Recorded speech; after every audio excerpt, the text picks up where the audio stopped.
আল্লাহর নবী সাল্লাল্লাহু আলাইহি ওয়াসাল্লাম বলেন, এই শাবান মাস এত বরকতপূর্ণ মাস, এত ফজিলতপূর্ণ মাস। আল্লাহর নবী সাল্লাল্লাহু আলাইহি ওয়াসাল্লাম বলেন, শাবানু শাহরি ওয়া রমাদানু শাহরুল্লাহ।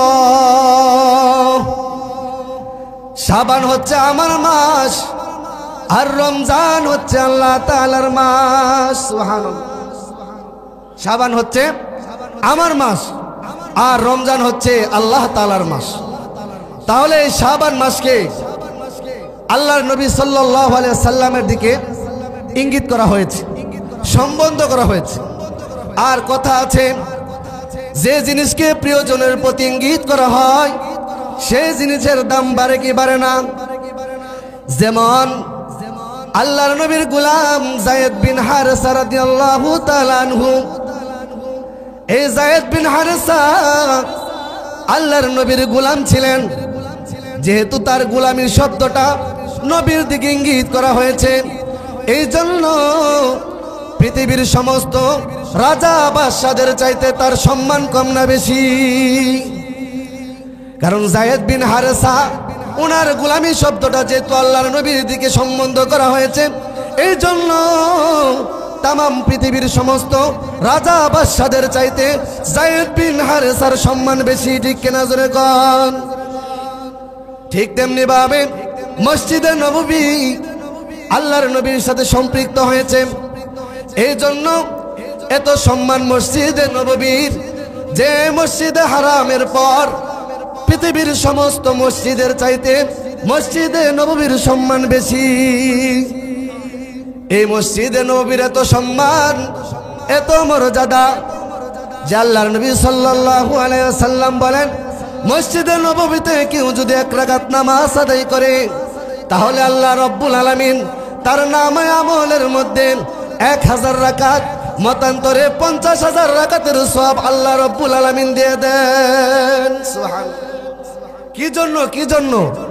এই মসজিদে নববী আল্লাহর নবীর দিকে সম্বোধন করা হয়েছে, এজন্য তার সম্মান বেশি। ঠিক তেমনি ভাবে শাবান মাসকে আল্লাহর নবীর দিকে ইঙ্গিত করা হয়েছে, সম্বন্ধ করা হয়েছে। এই জন্য শাবান মাস এত দামি, এত দামি, যে রমজান মাসের পরে সমস্ত মাসের উপরে শাবান মাসের মর্যাদা। সুবহানাল্লাহ।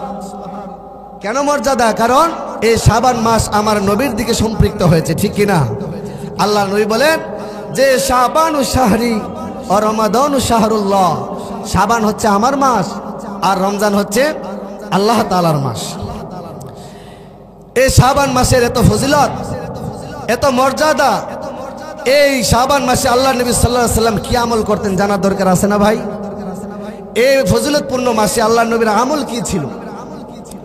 এই শাবান মাসের ফজিলতের কারণে, বরকতের কারণে আল্লাহর নবী সাল্লাল্লাহু আলাইহি ওয়াসাল্লাম অন্যান্য মাসে যেরকম ইবাদত বন্দেগী করতেন, তার চাইতে বেশি বেশি আল্লাহর নবী সাল্লাল্লাহু আলাইহি ওয়াসাল্লাম এই শাবান মাসে বেশি বেশি নফল রোজা রাখতেন।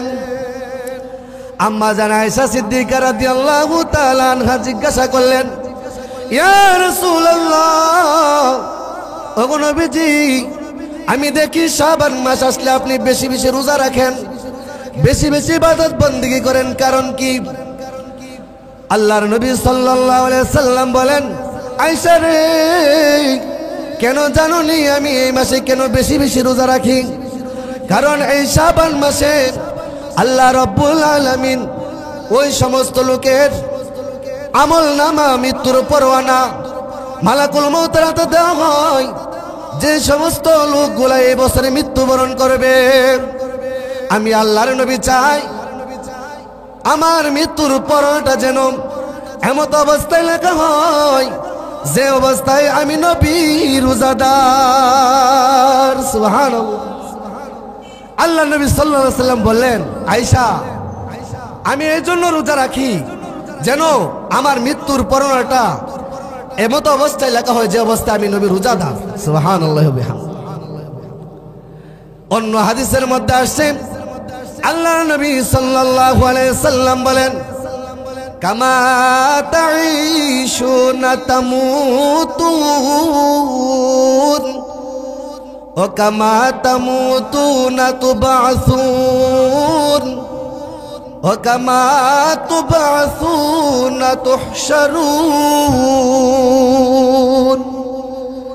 আল্লাহর নবী সাল্লাল্লাহু আলাইহি সাল্লাম বলেন, কামা তাঈশুনা তামুতুন, তোমরা যেভাবে জীবন যাপন করবা তোমাদের মৃত্যুটাও ঠিক তেমনই ভাবে হবে। তোমরা যেভাবে জীবন যাপন করবে এমনই ভাবে তোমাদের মৃত্যুটা হবে। কামা তাঈশুনা তামুতুন, এই জন্য হাদিসটা একটু নিজেদের সাথে একটু চিন্তা করে দেখেন যে আল্লাহ নবী বলছেন যে তোমরা যেভাবে জীবন যাপন করবে ঠিক তেমনি ভাবে তোমরা মৃত্যুবরণ করবে। সুতরাং আমরা কিভাবে জীবন যাপন করতে